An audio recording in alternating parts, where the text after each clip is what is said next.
dalam studi ini dari Fakultas Kesehatan Masyarakat Universitas Ahmad Dahlan. Saya bersama Bu Riza Fatma Arifa dari perwakilan BKKBN DIY dan Bu Ratu Matahari dari FKM UAD.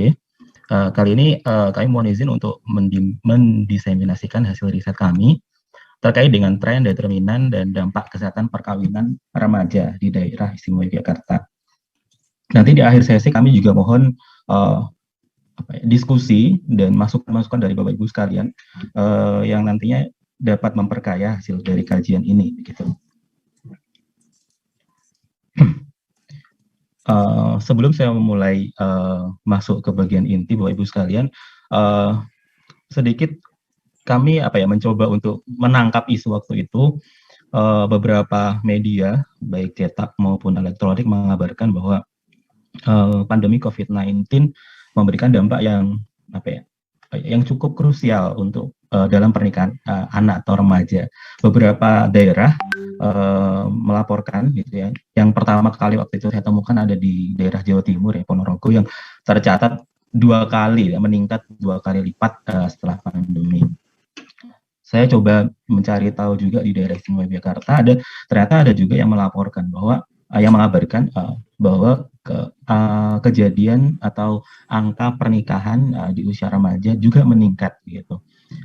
Kami berinisiatif waktu itu untuk mengkaji lebih dalam apakah iya ini meningkat beneran gara-gara pandemi gitu kan.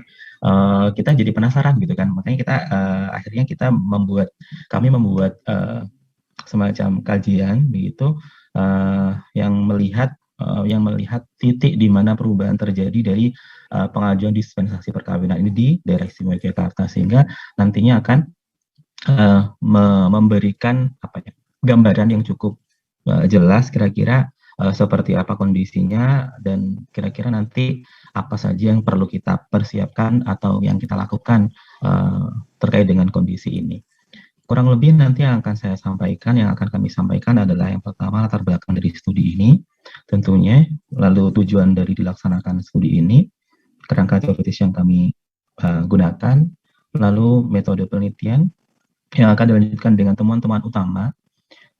Kami mungkin menyampaikan disclaimer atau informasi di awal Bapak Ibu sekalian, karena studi ini mixed method atau metode campuran yang kami selesaikan terlebih dahulu, kebetulan yang kuantitatif karena kami pakai sequential explanatory. Jadi yang kualitatif ini kami belum bisa memaparkan hasilnya, temuannya. Jadi di paparan kali ini nanti kami akan menyampaikan temuan kuantitatifnya terlebih dahulu. Lalu nanti kami berharap di akhir sesi setelah kami sampaikan paparannya, kami memohon Bapak Ibu sekalian berkenan untuk berdiskusi lebih dalam dengan kami untuk mengkaji kira-kira fenomena ini seperti apa. Oke, Ibu Bapak sekalian yang saya hormati, UNICEF tahun 2020 melaporkan kira-kira sekitar lebih dari 700 juta perempuan di seluruh dunia menikah di usia 18 tahun, yang mana kalau kita lihat datanya di Indonesia berdasarkan Pusnas 2017, hampir 2 dari 3 perempuan usia 20 sampai 24 yang menikah usia sebelum 18 tahun hamil juga pertama kali di usia 18 tahun. Nah, ini sedikit lebih miris ya. Ternyata angka kehamilan, selain angka pernikahan, ternyata angka kehamilan remaja kita juga masih tinggi. Beberapa kali dalam kajiannya, beberapa studi juga menyampaikan bahwa pernikahan dini atau perkawinan dini dapat berisiko meningkatnya terjadinya keguguran lahir mati, abortus atau perdarahan, termasuk dengan masalah kesehatan jiwa juga, lebih ke arah psikologisnya mungkin, lalu malnutrisi anak dan stunting. Nah, yang lagi hit sekarang, yang lagi isunya lagi dibahas sekarang baik di level nasional maupun regional dan lokal adalah stunting, yang mana ini sedikit banyak juga sangat berhubungan atau sangat terkait dengan isu perkawinan anak. Nah, di daerah istimewa Yogyakarta sendiri, menurut DP3P2 DIY tahun 2021, dispensasi pernikahan meningkat 2 kali lipat menjadi 696 kasus. Sebelumnya sekitar 300-an kasus pada tahun 2020 dibandingkan dengan tahun 2018. Nah, ini yang menjadi dasar kami untuk menggali informasi lebih lanjut terkait dengan fenomena ini. Apakah iya selama pandemi meningkat sebesar itu, dan apakah peningkatannya itu sebelumnya tidak terjadi? Nah, itu yang akhirnya kami gali informasinya dari kajian ini. Nah, kenapa kami tertarik untuk menggali hal tersebut? Karena pada waktu itu kami masih ingat bahwa Undang-Undang Perkawinan kita UU nomor 1 tahun 74 telah direvisi pada tahun 2019. Nah, dalam Undang-Undang nomor 16 tahun 2019, yang mana tujuannya adalah untuk menekan laju perkawinan remaja di Indonesia. Yang menyebutkan bahwa kalau dulu sebelum UU 16 ini terbit, ada perbedaan usia minimal laki-laki dan perempuan untuk menikah. Kalau perempuan kurang lebih 16 tahun, kalau laki-laki 19 tahun. Namun di undang-undang yang terbaru nomor 16 tahun 2019 ternyata direvisi disamakan menjadi kurang lebih minimal 19 tahun. Dan ini akan menjadi fokus kita pada kajian kali ini gitu kan. Nah, apakah perubahan undang-undang perkawinan kita ini ada kaitannya dengan isu yang sedang kita kaji? Nah, untuk itu nanti kita akan diskusi lebih lanjut terkait dengan temuan dari penelitian ini. Nah, tujuan dari penelitian ini adalah yang pertama menganalisis tren perkawinan remaja di DIY selama periode 2010 dan sampai 2020 maksud kami, sekaligus titik perubahannya. Nah, ini untuk menentukan kira-kira perubahannya ada di mana. Lalu mengkaji determinan perkawinan remaja di daerah istimewa Yogyakarta, kira-kira faktor apa saja yang nantinya berhubungan dengan terjadinya perkawinan remaja, dan mengkaji dampak kesehatan yang ditimbulkan dari perkawinan remaja di DIY. Dalam riset ini kami berusaha untuk mengkaitkan atau membangun sebuah kerangka berpikir tentang pernikahan dini atau perkawinan dini yang kaitannya dengan isu kehamilan pada remaja dan dampaknya di kemudian hari pada lintas generasi. Jadi yang kami sorot di sini adalah kita harus aware, kita harus concern di menyelamatkan remaja yang sebenarnya belum waktunya untuk hamil, yang bisa diselamatkan maksud kami, supaya nanti usia kehamilannya bisa ditunda, jadi at least di atas 21 tahun. Kenapa demikian? Karena sudah banyak studi menyatakan bahwa risiko kehamilan di usia remaja sangat besar, baik untuk dirinya sendiri, untuk ibu hamil remaja itu sendiri, maupun untuk anaknya. Dan di kemudian hari akan menjadi problem lintas generasi. Salah satunya adalah stunting, yang kita tahu dampaknya irreversible, dan itu menjadi lingkaran setan yang sulit untuk diputus mata rantainya. Oleh karena itu, sebagai determinan di level dasar, kira-kira ada di sini gitu ya, kalau di perkawinan remaja, maka riset ini meskipun tidak secara langsung untuk mengakses atau menilai dampak kesehatan dari perkawinan remaja, tapi at least setidaknya kita memiliki antisipasi, kita memiliki skenario tertentu untuk mencegah perkawinan remaja itu terjadi, dan mencegah angkanya terus naik, terutama di daerah istimewa Yogyakarta. Riset ini, Bapak Ibu sekalian, menggunakan studi cross-seksional dengan desain sequential explanatory mixed method. Artinya kami mengumpulkan data kuantitatif dulu, lalu kami analisis, kita simpulkan, lalu nanti akan diperkaya, atau temuan-temuan kuantitatif akan digunakan sebagai dasar untuk menjelajahi temuan kualitatifnya. Dan tadi sudah kami sampaikan bahwa pada paparan kali ini kami masih berfokus pada di aspek kuantitatifnya, karena kualitatifnya sedang proses untuk mengumpulkan datanya. Sampel penelitian ini adalah remaja yang menikah pada usia kurang dari 19 tahun, yang mana data dispensasi pernikahan sepanjang 2010 sampai 2021 kami kumpulkan juga dari Pengadilan Tinggi Agama dan Sistem Informasi Putusan Pengadilan atau SIPP yang dikelola oleh Mahkamah Agung. Dalam hal ini adalah Pengadilan Tinggi Agama. Lalu teknik analisis yang kami gunakan adalah yang pertama, kami menggunakan change point analysis atau analisis titik perubahan perubahan atau titik ubah terhadap data time series atau deret waktu yang telah kami kumpulkan sejak 2010 sampai 2021 ini. Lalu nanti akan kita plotkan, nanti kita identifikasi ada di mana titiknya. Lalu kami melakukan analisis multivariat, kami menggunakan analisis cluster, gitu, pakai algoritma menggunakan algoritma two-stage cluster analysis, two-step cluster analysis, yang mana nanti kita akan menemukan kira-kira faktor-faktor apa saja yang klasternya dekat dengan risiko kehamilan tertentu. Dan analisis multivariabel nanti sebagai tambahan untuk mengkaji kira-kira seberapa besar likelihood, seberapa besar peluang atau probabilitas variabel-variabel yang berhubungan dengan kehamilan di luar menikah. Adapun variabel yang kami libatkan, yang pertama adalah jumlah dispensasi perkawinan untuk kami plotkan time series-nya. Lalu umur calon istri, umur calon suami, status pekerjaan calon istri, pekerjaan wali, pekerjaan calon suami, lama saling mengenal, status dispensasi pernikahan, dan status kehamilan, yang mana data ini ada dua, yang jumlah dispensasi perkawinan kami ambil dari Mahkamah Agung, dari Pengadilan Tinggi Agama maksud kami. Sedangkan data yang karakteristik sosiodemografis kami kumpulkan dari SIPP, Sistem Informasi Putusan Pengadilan, yang dikelola di website-nya Mahkamah Agung. Baik Bapak Ibu sekalian, kita langsung ke temuan utama dari riset kita kali ini. Yang pertama, kita masuk dulu ke time series datanya, data time series, data deret waktunya dulu, karakteristik dispensasi perkawinan di daerah istimewa Yogyakarta.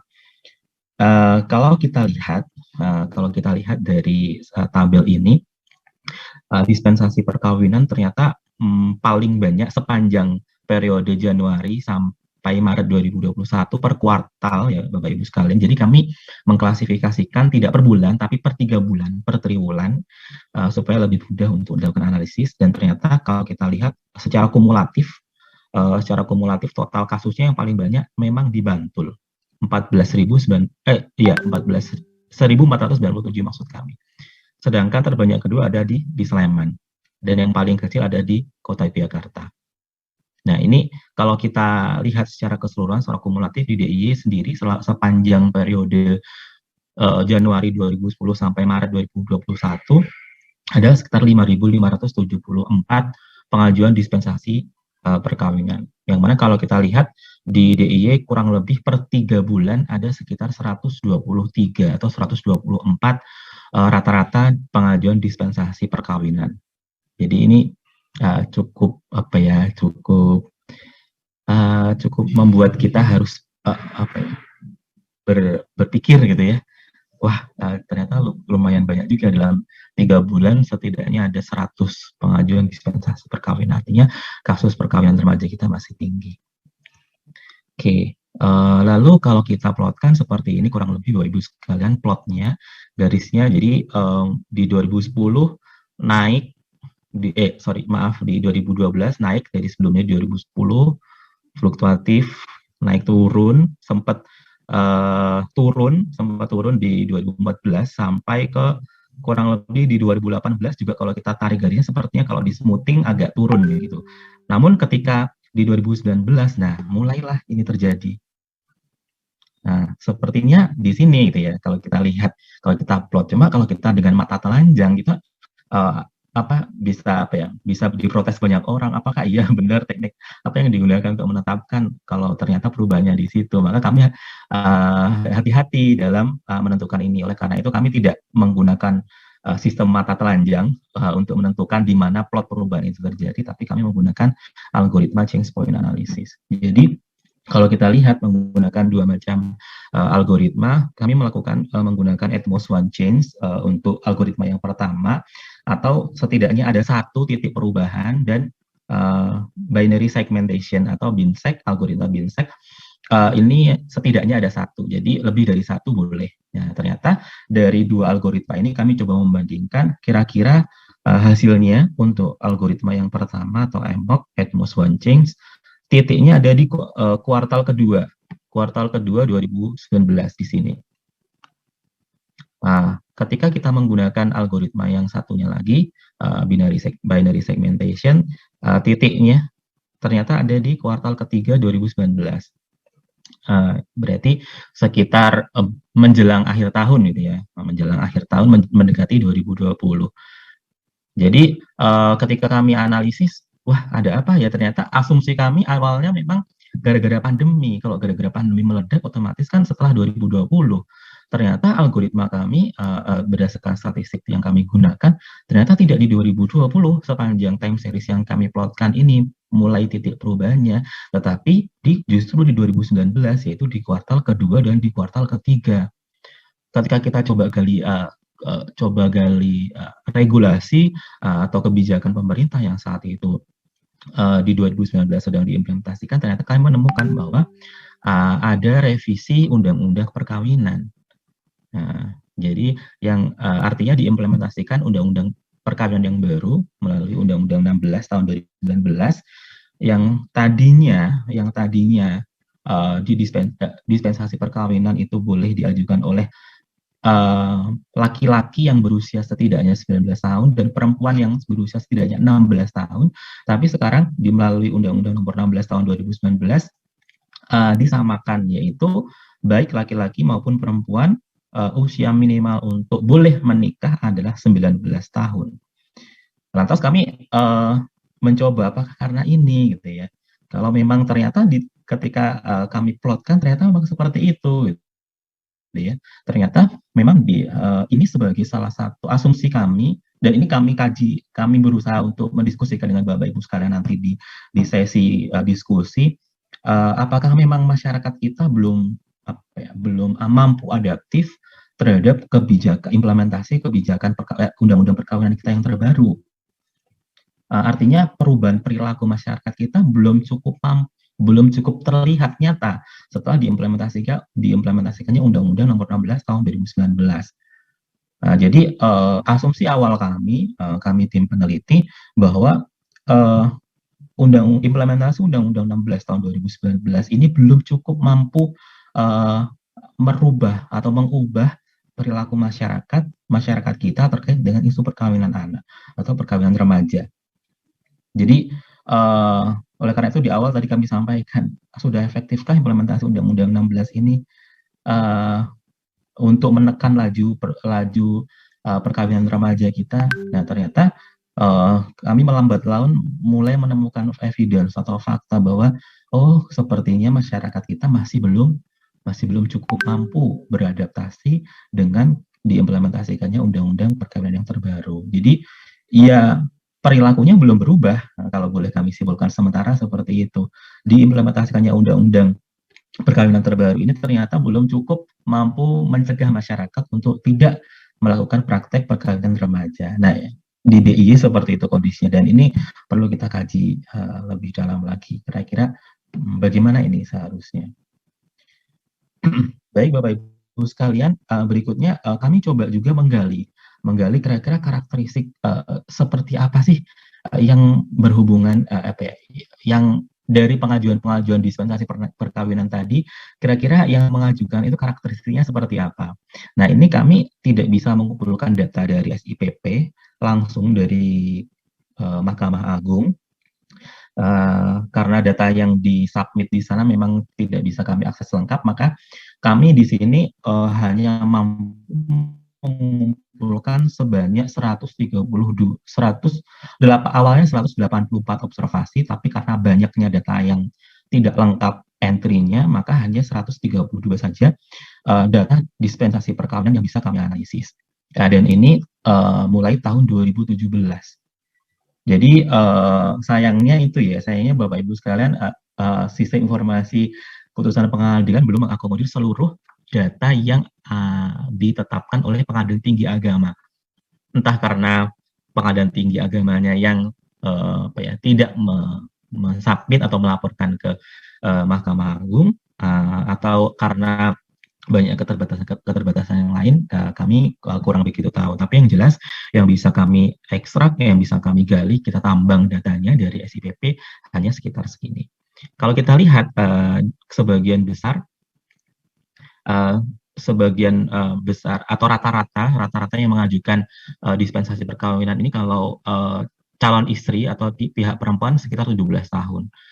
Laki-lakinya sedikit lebih dewasa, 1 tahun lebih dewasa. Namun kalau kita lihat variabilitasnya lebih besar. Jadi usia dari mempelai laki-lakinya itu rentangnya beragam, dari yang paling muda sampai yang lebih dewasa juga ada di atas 20 tahunan. Kalau kita lihat lagi status pekerjaan istri, kalau kita lihat sebagian besar tidak bekerja. Dari pekerjaan wali dari istri, sebagian besar bekerja di sektor informal. Ini yang kami maksud bukan di karyawan swasta, bukan pegawai pemerintah, bukan yang di sektor formal ya Bapak Ibu sekalian, tapi di sektor informal. Sedangkan di pekerjaan suami, sebagian besar juga di sektor informal, dan ironisnya masih sekitar hampir 30% ya, sepertiga, kurang lebih hampir sepertiganya tidak bekerja. Nah, ini yang menjadi fokus atau perhatian kita nanti juga. Dilihat dari lama saling mengenal, sebagian besar ternyata, atau bukan sebagian besar ya, ini 50-50 ya, baik yang mengenal lebih dari 1 tahun maupun kurang dari 1 tahun, seimbang proporsinya dalam mengajukan dispensasi perkawinan. Kalau dilihat lagi, dari yang mengajukan dispensasi, yang paling banyak adalah dari calon suaminya. Nah, ini berarti kesimpulannya calon suaminya ini yang masih di bawah 19 tahun. Nah, ini menjadi fakta yang cukup mengejutkan juga. Dan yang lebih bukan mengenaskan ya bahasanya, yang lebih ironi lagi, sebagian besar, lebih dari 80% adalah sudah hamil, dalam kondisi hamil atau bahkan sudah melahirkan. Artinya berarti sebagian besar yang mengajukan dispensasi perkawinan remaja ini adalah mereka-mereka yang sudah hamil. Nah, kalau kita lihat lagi peluang dari yang sudah hamil, untuk mengajukan dispensasi ternyata besar ya, dan signifikan secara statistik gitu ya, 14 kali yang mengajukan keduanya dalam kondisi hamil, statusnya hamil. Nah, cuma ini memang statistiknya agak kurang bagus, imbalance, karena data yang kami kumpulkan hanya sekitar 130-an gitu ya. Namun dari sini kita sedikit bisa menyimpulkan bahwa risiko yang kedua-duanya mengajukan dispensasi itu ternyata hamil gitu ya, ternyata hamil. Berarti di sini kalau kita simpulkan bahwa kalau yang mengajukan dispensasi keduanya, berarti baik laki-laki maupun perempuan, mereka semuanya masih di bawah umur atau masih di bawah usia perkawinan. Nah, ini yang fakta yang cukup mengejutkan kami juga. Bapak Ibu sekalian, ketika kami klasterkan peta risiko dari perkawinan remaja ini, kalau kita lihat dari sini kita bisa lihat ya, yang risikonya tinggi, yang merah ini berarti dia di usia yang lebih belia, yang lebih rendah, yang lebih dini. Kalau kita lihat yang mengajukan dispensasi, yang sangat lebih berisiko adalah yang keduanya, yang risikonya tinggi, yang keduanya. Kalau dilihat dari status pekerjaan istri, yang status pekerjaan calon istrinya dia tidak bekerja, yang risikonya tinggi. Yang lama saling mengenalnya kurang dari 1 tahun, justru risikonya lebih tinggi dalam hal pernikahan dini gitu ya. Lalu pekerjaan calon istrinya sama, tidak ada perbedaan, semuanya rata-rata dari sektor informal. Ini proksi dari tingkat kemiskinan atau tingkat kesejahteraan. Kalau dia kerja dari sektor informal, meskipun tidak representatif, kami asumsikan, kami duga bahwa remaja-remaja mengajukan dispensasi perkawinan ini dari kelompok yang kurang sejahtera atau prasejahtera. Lalu kalau kita lihat dari status kehamilan, ternyata sebagian besar atau tidak ada perbedaan antara yang risiko tinggi maupun risiko sedang, semuanya ternyata sudah hamil. Begitu pula dengan pekerjaan calon suami, rata-rata di sektor informal, dan tidak ada perbedaan antara klaster risiko tinggi maupun risiko sedang.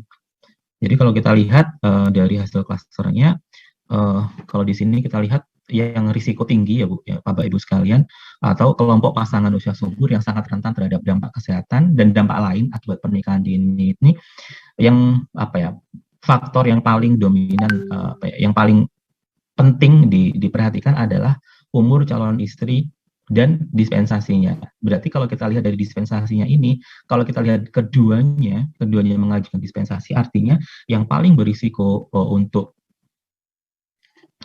terkait dengan pernikahan dini ini yang dan kehamilan atau risiko dari pernikahan dini itu adalah yang kedua-duanya mengajukan dispensasi. Artinya yang kedua-duanya masih di bawah usia pernikahan.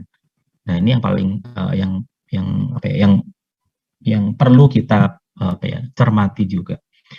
Dan kalau kita lihat dari kedua klaster yang terbentuk, baik risiko sedang maupun risiko tinggi, usia calon istri, lalu status pekerjaan calon istri, lama saling mengenal, dan status pengajuan dispensasi, ini berbeda cukup signifikan antara kedua kelompok risiko.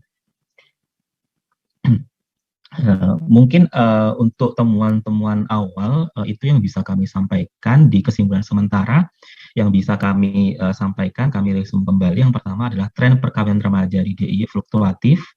Lalu titik perubahan tren dispensasi perkawinan terjadi sekitar kuartal kedua dan ketiga atau triwulan kedua dan triwulan ketiga tahun 2019. Dan ternyata sebagian besar remaja yang mengajukan dispensasi perkawinan adalah mereka yang sudah hamil, yang sudah hamil bahkan melahirkan. Dan klaster risiko tinggi dari risiko perkawinan ini adalah mereka yang usia istri itu calon istri lebih muda, yaitu rata-rata sekitar 15 tahun, lalu keduanya sama-sama mengajukan dispensasi, artinya kedua mempelai itu menikah di bawah umur, artinya belum cukup umur untuk menikah, maksud kami, lalu bahkan yang calon mempelai istri tidak bekerja, dan yang telah saling mengenal kurang dari 1 tahun. Dan wali dari calon istri dan pekerjaan dari suami di sektor informal serta sedang hamil atau telah melahirkan. Itu kesimpulan sementara dari riset kami, Bapak Ibu sekalian. Dan rekomendasi sementara rekomendasi kebijakan yang bisa kami usulkan, yang pertama, perluas strategi komunikasi, informasi, dan edukasi untuk menunda perkawinan usia remaja. Dan sosialisasi atau kampanye terkait dengan revisi undang-undang perkawinan kita sepertinya memang harus dikejarkan lagi. Bukan berarti untuk mengkampanyekan boleh loh untuk mau mengajukan dispensasi perkawinan, tetapi bagaimana supaya sebisa mungkin masyarakat kita tidak melakukan praktik perkawinan di usia remaja. Lalu berikutnya adalah edukasi kesehatan reproduksi di BKR maupun di PIK-R atau PIK-M tidak hanya berfokus pada KESPRO saja, melainkan juga terkait dengan pemahaman kesiapan dan waktu yang tepat untuk menikah bagi remaja perempuan maupun laki-laki. Jadi pendewasaan usia perkawinan atau PUP itu harus benar-benar digalakkan lagi gitu kan. Mungkin dibarengkan dengan kampanye bonus demografi dan integrasinya dengan pendewasaan usia perkawinan. Lalu memperluas dan mengintensifkan strategi parenting untuk orang tua remaja, terutama pada kalangan menengah ke bawah, karena ternyata klaster yang risikonya tinggi adalah tadi karakteristiknya adalah mereka yang dari kalangan menengah ke bawah.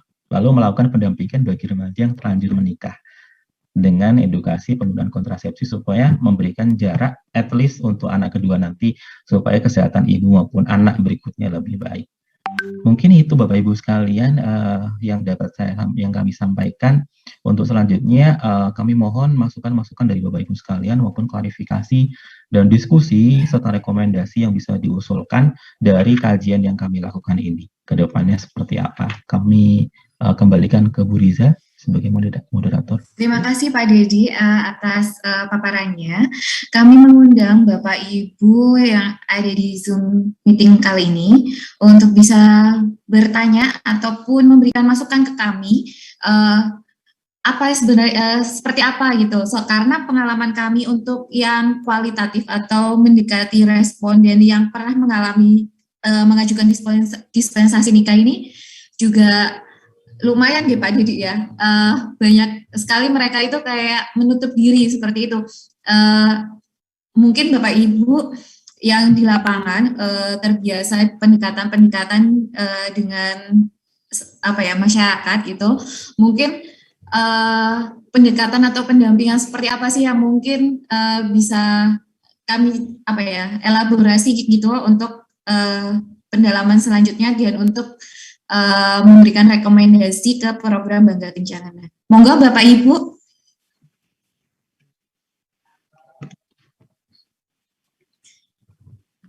Monggo bisa langsung unmute.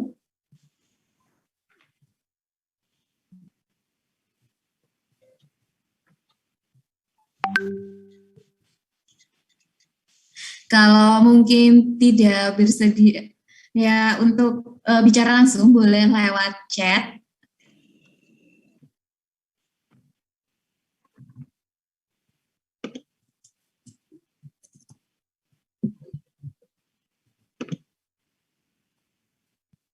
Oh, bisa. Sebentar. Oh, ya, emang. iya.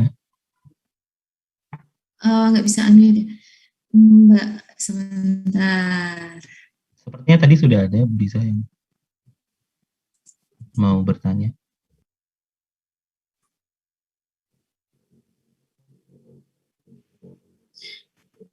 Mbak Ana minta tolong untuk dibantu unmute untuk ini ada Pak Kuku, Mbak. Ya, ini udah Mbak, tinggal iya. unmute Monggo dari Pak sana. Kuku mungkin bisa sharing atau memberikan masukan ke kami.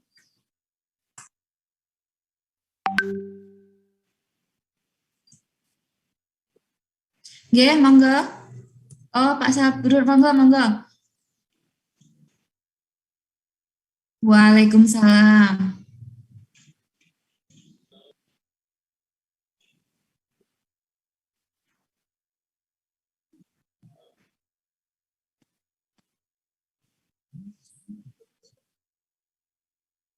Oke.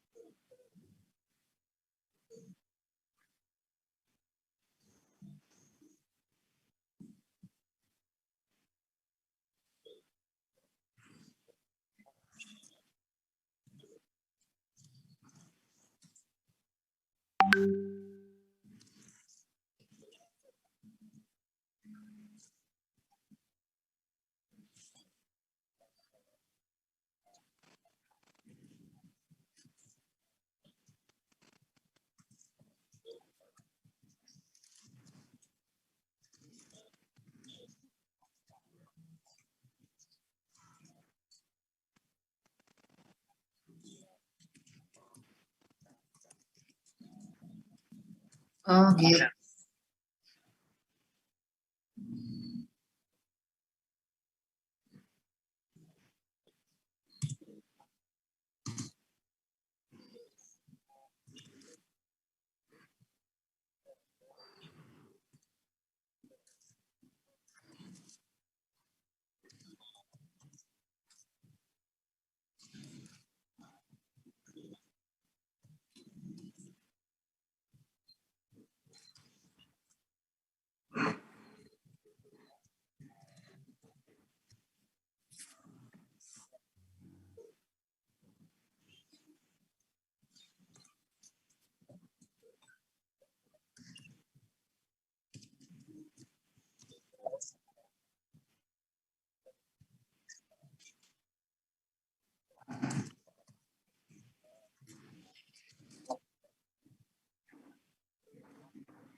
Waalaikumsalam, terima kasih. Monggo selanjutnya ada yang resen Pak Kukuh, monggo Pak, mungkin udah bisa unmute.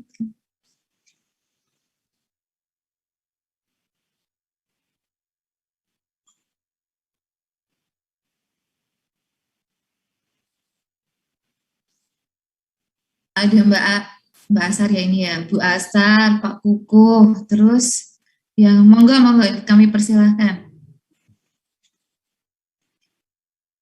Dari saya dulu Mbak Liza.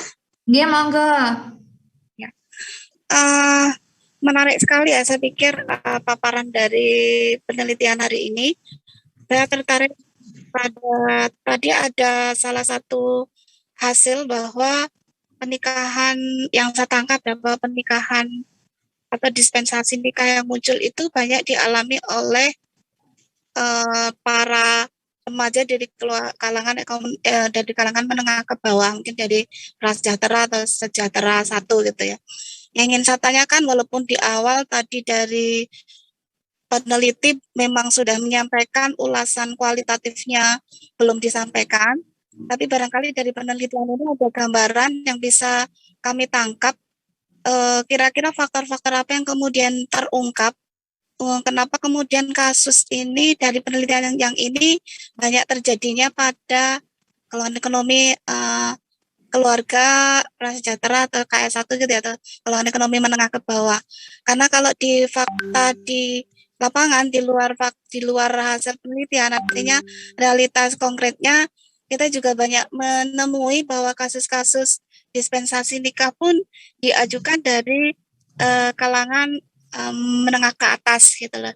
Jadi ada nggak kajian atau analisa kualitatif yang kemudian sempat diakses kemarin dari penelitian ini terkait dengan hal itu. Kemudian yang kedua, saya tertarik pada perubahan dari undang-undang pernikahan ya, karena yang dulu misalnya di usia 16, kemudian sekarang di usia 19. Nah, pada analisa kuantitatif yang dilakukan ada nggak record data gitu ya, kira-kira dispensasi nikah itu banyak dilakukan pada usia berapa untuk ya sebatas kita melakukan analisa ya, kira-kira dengan apakah ada kenaikan misalnya pada dispensasi nikah ketika kemudian usia pernikahan itu diidealkan di usia 19 tahun. Konkretnya ada nggak analisa per usia gitu, misalnya yang melakukan dispensasi nikah itu di usia sekian gitu ya, pada ring usia 16 sampai 19 tahun. Itu saja sementara dari saya, Mbak Nuwun. Yeah. Monggo, saya tampung dulu, monggo yang lainnya Pak Kukuh.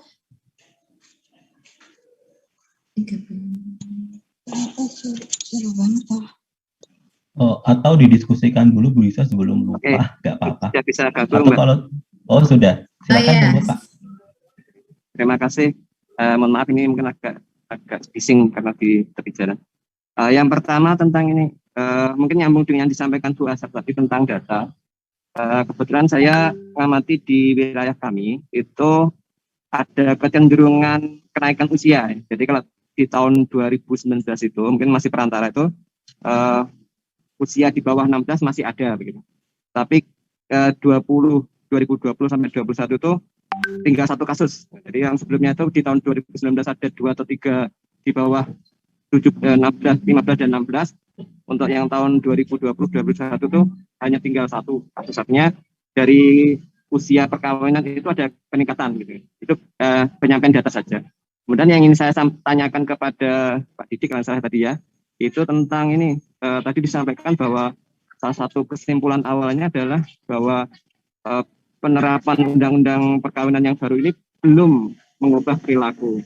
Nah, sebenarnya saya ingin tanyakan itu justru sebaliknya adalah ya kalau memang diberi kesimpulan seperti itu, sebenarnya regulasi itu ketika mengubah perilaku itu wajarnya atau umumnya itu butuh berapa waktu atau begitu.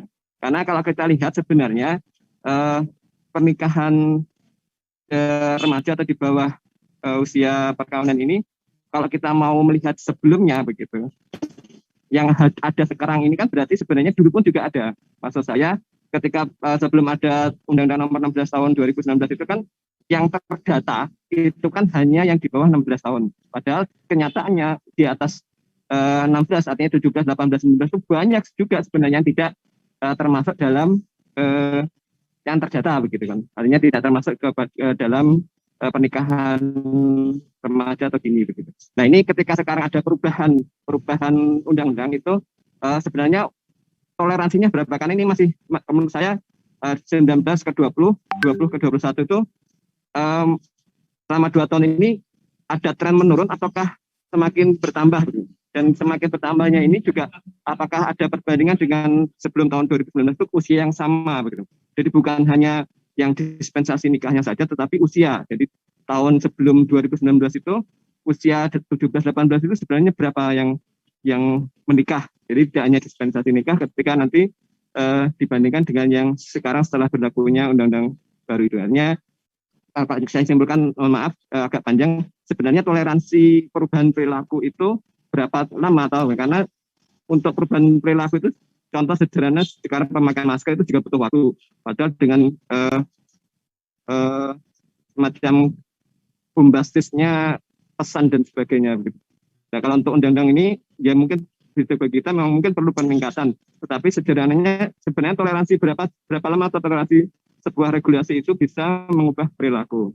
Itu pertanyaan saya. Yang kedua, tentang tadi disampaikan DIY tinggi lah. Kalau mungkin boleh dipaparkan, karena saya tadi tidak melihat slide-nya, itu pembagiannya misalkan dari 5 kabupaten kota itu, kira-kira ada di daerah mana, kantong-kantong mana yang itu masih perlu perhatian khusus.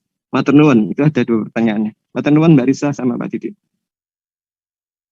Terima kasih, Kak, 3 penanya dulu kita diskusikan terlebih dahulu. Monggo Pak Didi mungkin bisa langsung ditanggapi ketiga penanya yang tadi. Baik Bu Riza, nanti saya kira Bu Riza juga sebagai tim penelitinya nanti juga akan memberikan banyak respon juga terkait dengan situasi kita saat ini. Saya akan mencoba dari yang pertama, dari siapa tadi? Tadi menanggapi Pak, saya lupa sebelum Pak Kukuh dan Bu Pak Sabrur. Oh iya, betul Pak Sabrur. Di Gunung Kidul ya tadi menceritakan pengalaman beliau di Gunung Kidul. Ya memang saya kira pendewasaan usia perkawinan ini sudah isu yang lama gitu ya, yang klasik gitu ya, yang mana memang yang kaitannya dengan yang tadi disampaikan Mbak Kukuh, ini perubahan perilaku yang sangat nggak bisa segampang atau semudah membalik telapak tangan selesai gitu kan. Kita analogikan saja kampanye penggunaan masker tadi yang sudah disampaikan Pak Kukuh juga, saat ini saja sudah masif sebegitu masifnya kampanyenya, ternyata juga masih aja banyak orang-orang yang belum patuh menggunakan masker. Kalau dalam teori perilaku kan kita ada yang namanya disonansi kognitif gitu ya. Mereka tahu gitu ya, mereka sebenarnya menyadari, mereka tahu, ngerti risikonya, ngerti bahayanya, tapi ternyata lagi-lagi mereka melakukan hal yang tidak sesuai dengan apa yang mereka yakini risikonya itu gitu ya. Nah itu sama halnya kayak orang merokok gitu ya. Kalau merokok itu kan dia tahu kampanyenya udah sedemikian rupa, sampai labeling bahaya merokok di kemasannya rokok pun juga sudah dilakukan, sampai menaikkan cukai rokok pun juga dilakukan. Tapi kenyataannya untuk merubah orang, untuk menghentikan orang dari merokok menjadi tidak merokok atau quit smoking, itu tidak mudah. Mereka tahu risikonya, tapi mereka mengalami disonansi kognitif. Mereka tetap aja melakukan aktivitas merokok. Dan ini analog juga mungkin dengan kejadian pendewasaan usia perkawinan kita. Mungkin cuma ini problemnya sedikit lebih berbeda kasus gitu ya, berbeda cerita gitu kan, karena ini kasusnya adalah pada remaja, yang mana remaja adalah transisi antara usia anak-anak ke dewasa, yang mana itu masih dalam masa badai dan topan gitu ya, masih labil gitu kan. Mungkin teman-teman psikologi nanti bisa membantu juga menjelaskan. Jadi saya kira ini unik gitu ya, sesuatu yang unik, dan intervensi yang dilakukan kepada kelompok ini itu kami rasa juga spesifik, tidak bisa digebiah uyah, nggak bisa disamaratakan seperti halnya kampanye quit smoking, berhenti merokok, atau kampanye penggunaan masker. Karena ini karakteristiknya remaja dengan segala keunikannya, kami kira apa ya, Pak Sabrur tadi sudah menyampaikan ya, sosialisasi sudah dilakukan melalui banyak cara, kampanye lewat lagu, lewat aktivitas-aktivitas sosial yang remaja banget. Intinya kan pendekatannya harus remaja banget kan. Kalau kita mau menyentuh remaja ya kita harus memahami kayak gimana remaja itu gitu kan, supaya pesan-pesannya bisa masuk. Dan itu yang apa ya, mungkin sedikit kami garis bawahi, karena merubah perilaku sekaligus menjawab, merespon dari masukan atau pertanyaan Pak Kuku itu nggak mudah gitu kan. Kalau ditanya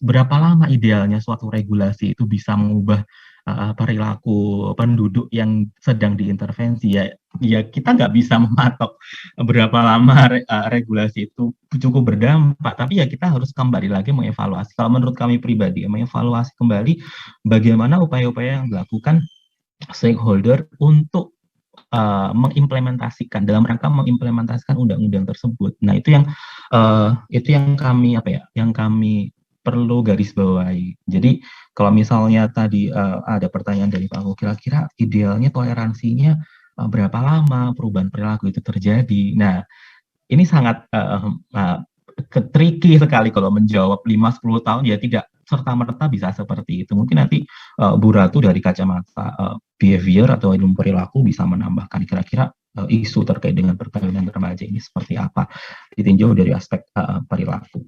Lalu tadi berikutnya dari Ibu siapa ya, beri saya lupa, fakta-fakta Ibu Asar.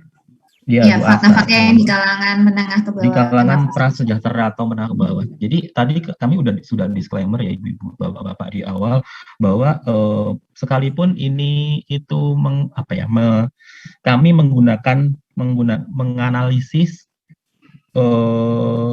jenis pekerjaan orang tua atau wali, tapi belum pasti hal tersebut merepresentasikan kuintil kekayaan atau indeks kesejahteraan. Karena data tersebut tidak ada di dataset yang kami kumpulkan, makanya kami proksikan. Karena kalau kami lihat dari karakteristik dari jenis pekerjaan yang banyak macamnya, kalau kami simpulkan sebagian besar seperti buruh harian lepas, tukang becak, lalu misalnya ojek, lalu misalnya pedagang kelontong, atau jenis-jenis atau tipe-tipe pekerjaan yang identik dengan kalangan prasejahtera. Jadi ini disclaimer lagi, belum tentu yang kami sampaikan ini merepresentasikan sebenarnya kalangan prasejahtera itu tadi. Apakah tidak ada dari yang kalangan yang lebih sejahtera gitu kan? Ada gitu kan.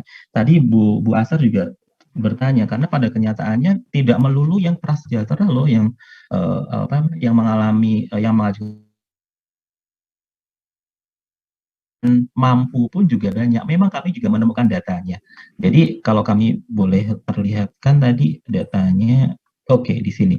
Jadi kalau kita lihat, kita proksikan dari sektor formal ini adalah PNS, TNI, Polri, sektor pegawai swasta itu kira-kira, mohon maaf yang ini, yang kira-kira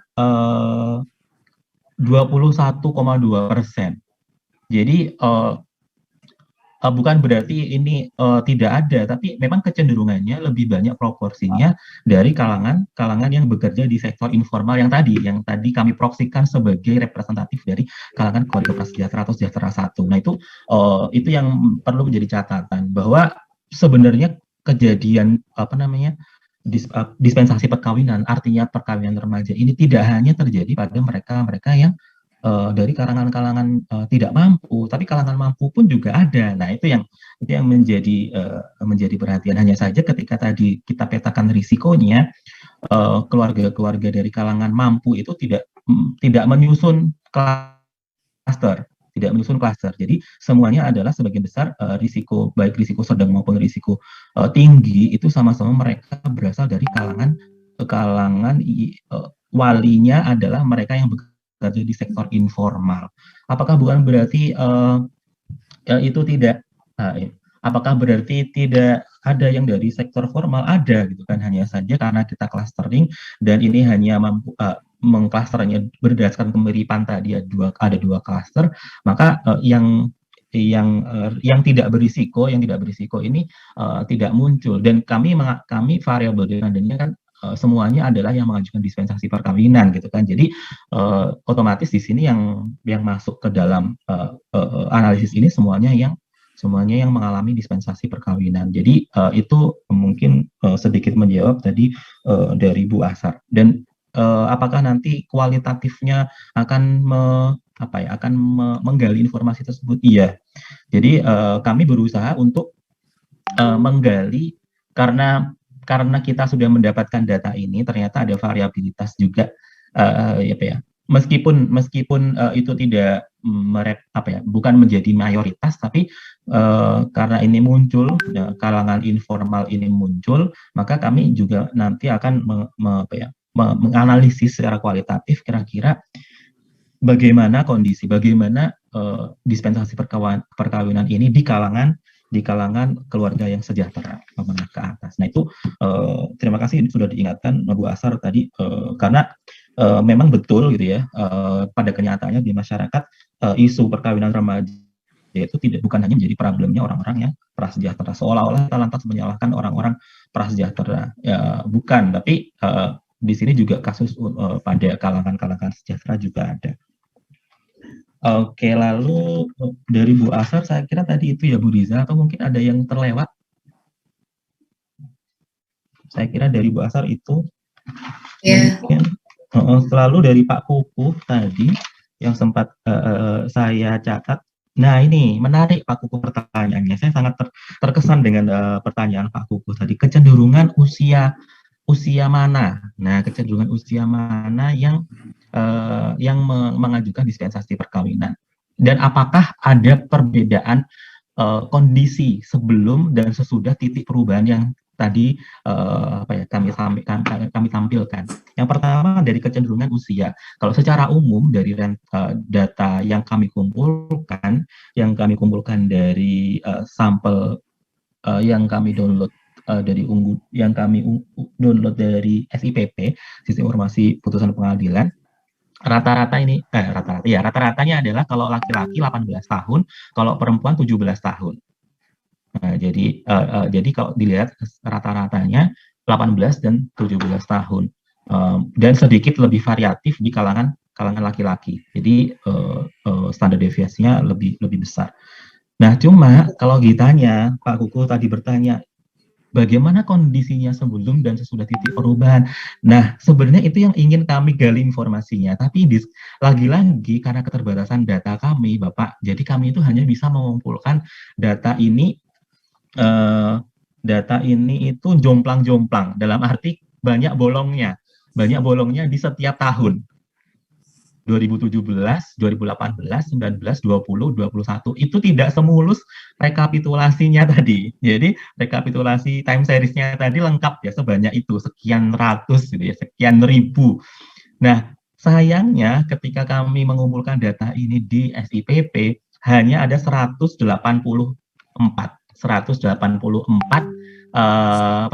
putusan yang bisa kami analisis, yang bisa kami akses. Yang diunggah oleh pengadilan agama masing-masing kabupaten kota. Makanya kami waktu itu sudah mendatangi masing-masing pengadilan agama, dan mereka tidak mampu menyediakan data sekian ratus tadi per kabupaten kota sesuai dengan rekapitulasinya, karena sistem informasi yang digunakan tidak mendukung untuk itu, dan mereka menggunakan pelaporan kohort manual, membuat di buku catatan semacam log pengajuan dispensasi perkawinan, ditulis tangan dari satu persatu orang, dan yang diunggah di sistem informasi pun juga bentuk cetak dari tulisan tangan yang direkap dalam buku log catatan perkawinan atau dispensasi perkawinan tadi. Dan itu menjadi menjadi sesuatu yang mengejutkan bagi kami juga. Wah, kami pikir waktu itu ada sistem informasinya. Kami pikir sudah ada informasi yang memilah-milah sehingga kami bisa mensegregasi data-data tadi gitu kan. Ternyata tidak. Yang dilaporkan, yang disubmit di putusan pengadilan adalah bentuk surat putusan, dan ini kami harus mengklasifikasi ini sendiri gitu ya, mengklasifikasi sendiri. Makanya kami sangat berharap sebenarnya bisa mendapatkan sesuai dengan data time series-nya ini, sesuai dengan data ini. Tapi kenyataannya banyak sekali datanya data yang tidak tersedia. Oleh karena itu, ketika tadi ada pertanyaan, lantas bagaimana kira-kira karakteristik yang sebelum titik perubahan tadi dan sesudah titik perubahan tadi, apakah ada perubahan yang misalnya yang semula rata-ratanya 16 tahun menjadi sekarang itu nggak ada lagi yang 16 tahun tapi udah mendekati 19 tahun misalnya. Nah, itu mohon maaf sekali, kami disclaimer, dan ini akan menjadi keterbatasan penelitian kami. Terima kasih Pak Kuku sudah diingatkan bahwa kami tidak mampu untuk menjawab pertanyaan itu. Kami tidak mampu untuk menganalisis lebih detail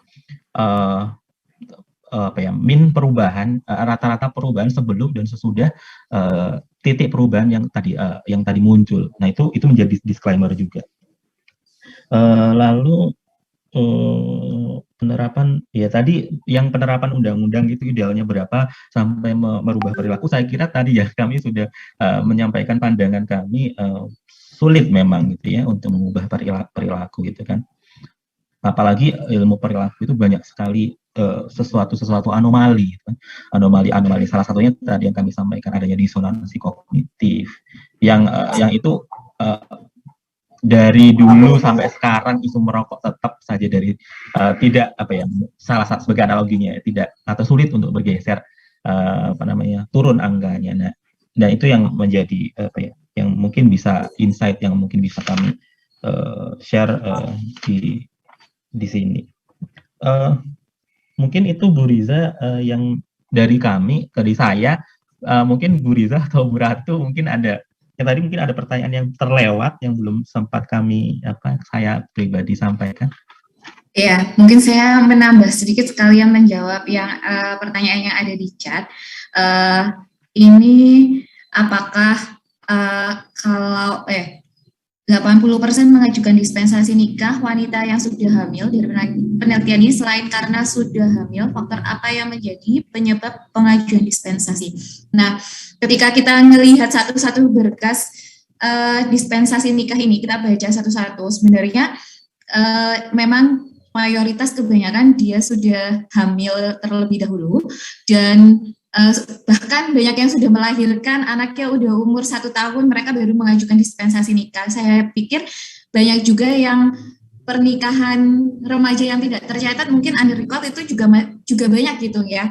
Jadi yang bisa kita tangkap dan yang ada di sistem informasi pengadilan agama ini, kalau kami baca salah satunya itu keterangannya itu kadang bilang kedua calon ini sudah tidak bisa dipisahkan lagi gitu. Ada yang keterangannya itu seperti itu. Betul. Gitu.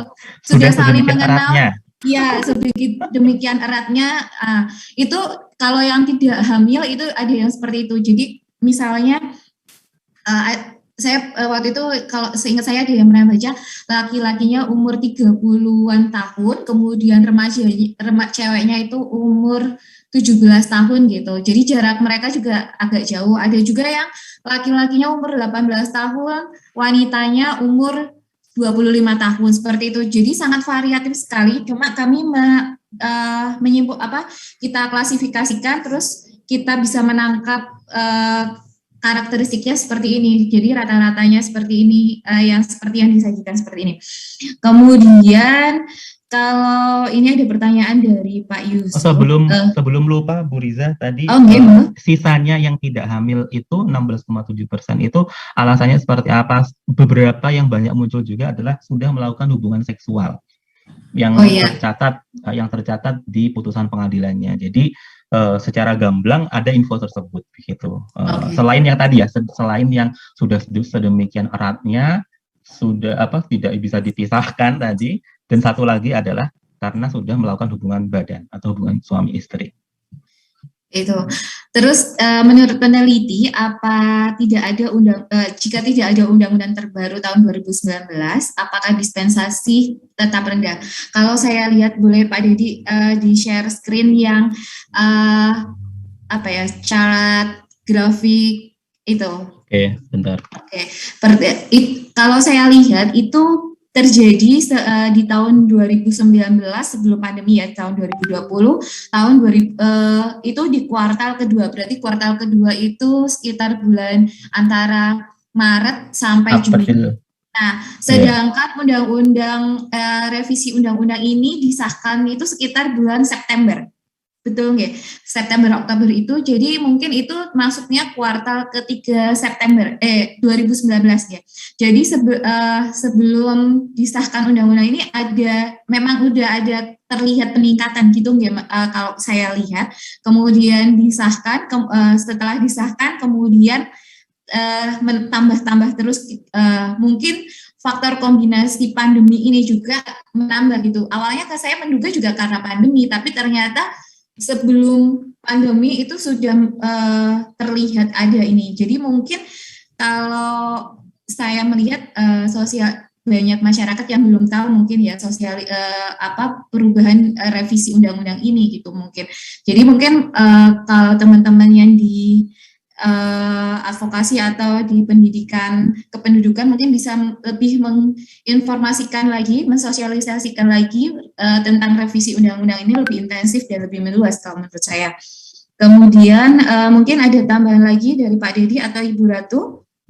Oke, Bu Riza, sedikit menambahkan dari Pak Yusuf tadi. Ya, memang menarik sekali ya kalau kita lihat tadi sudah disampaikan Bu Riza ya, kita curiga awalnya karena pandemi gitu, Tapi kalau kita lihat dari titik perubahan ini yang dititikkan di sini ternyata di kuartal kedua dan ketiga. Jadi oleh karena itu kami sempat menduga, berarti kalau titik mulainya akan berubah itu di kuartal ketiga, berarti ya ini mungkin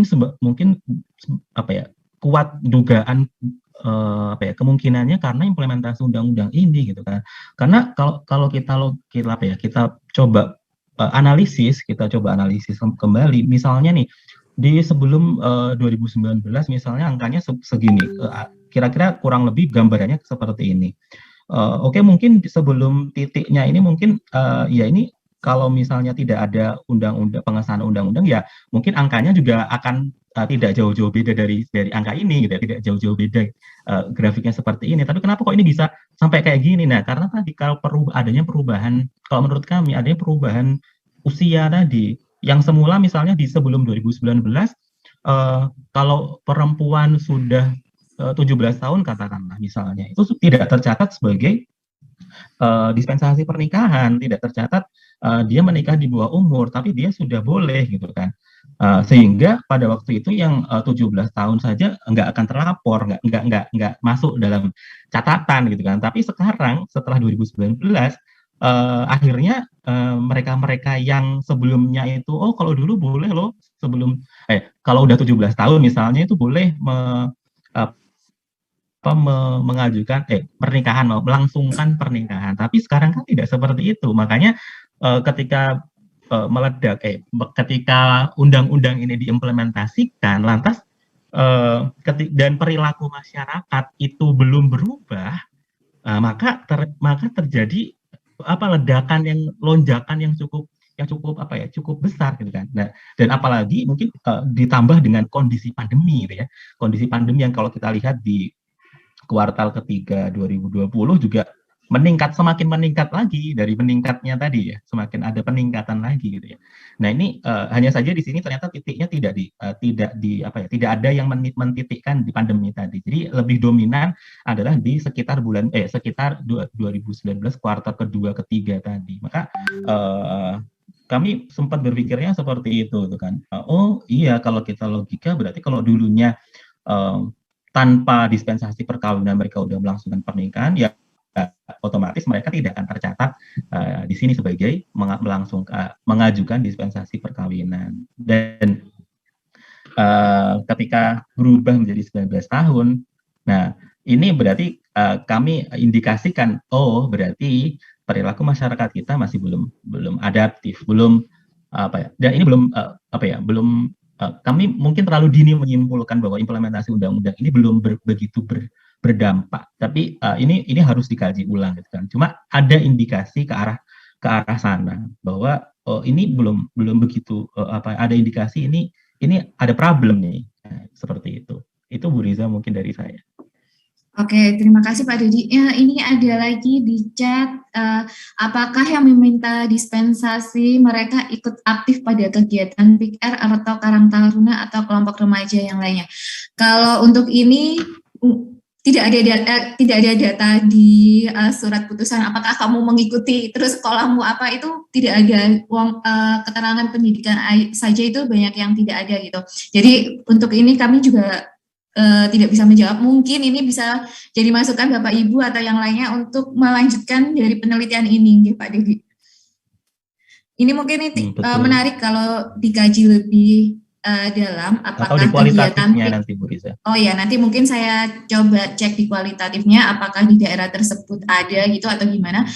Ini menarik, dampak PIKR itu apakah bisa, atau Karang Taruna itu bisa menekan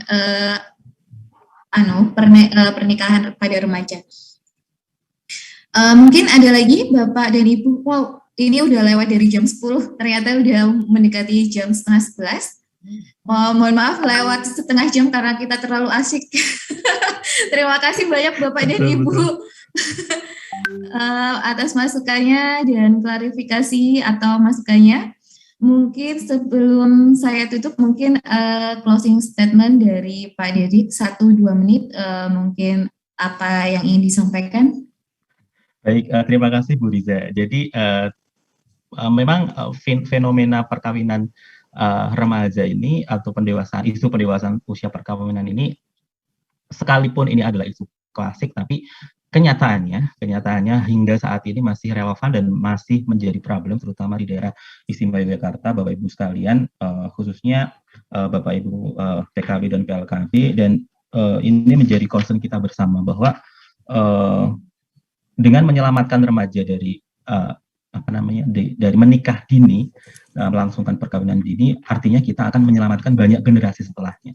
Terutama kalau sekarang kondisi negara kita masih fokus dengan isu stunting, maka dengan mencegah kehamilan remaja, mencegah perkawinan remaja, artinya mencegah kehamilan terjadi di usia remaja dan mencegah terjadinya dampak-dampak yang tidak diinginkan atau adverse effect dari kehamilan remaja. Itu salah satu yang paling digaungkan saat ini adalah stunting yang irreversible dampaknya, dan seperti lingkaran setan yang susah diputus mata rantainya. Mungkin itu Bu Riza sedikit dari saya, dan sekali lagi terima kasih sekali masukan dari Bapak Ibu sekalian, sangat berharga bagi kami untuk kedepannya dari riset ini. Terima kasih.